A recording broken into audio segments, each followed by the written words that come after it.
Très bien, on a vu la grille. On va voir maintenant la dernière manière de positionner nos éléments qui est float. Donc on clique ici, dans 6 float, et ici donc on arrive sur le cours. Et on va également donc ouvrir notre fichier, donc le sixième qui est float.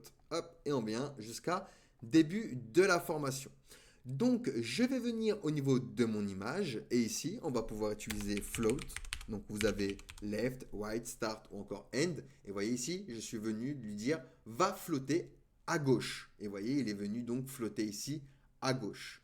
De la même manière, on va pouvoir clear un élément pour pouvoir pousser notre élément. C'est-à-dire que, par exemple, ici, j'ai deux images. D'accord? Eh bien, je vais lui dire à l'un, donc hop, on va venir dire à l'un va flotter à gauche et on va dire au deuxième va flotter à droite. Donc float right.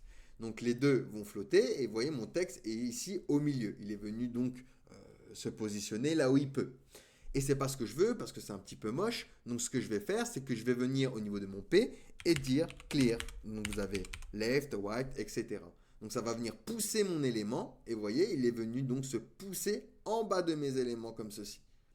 Donc clear, très important à utiliser avec float pour éviter tout ce qui est bug avec les floats, parce que float est connu pour avoir quelques petits bugs pour certaines fonctionnalités, mais sinon c'est efficace également pour positionner nos éléments, et on va pouvoir clear left, right, start, end ou encore but.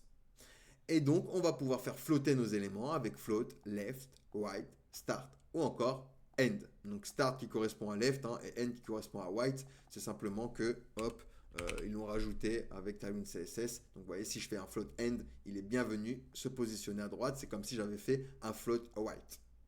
Donc voilà pour float, pas plus compliqué que ça.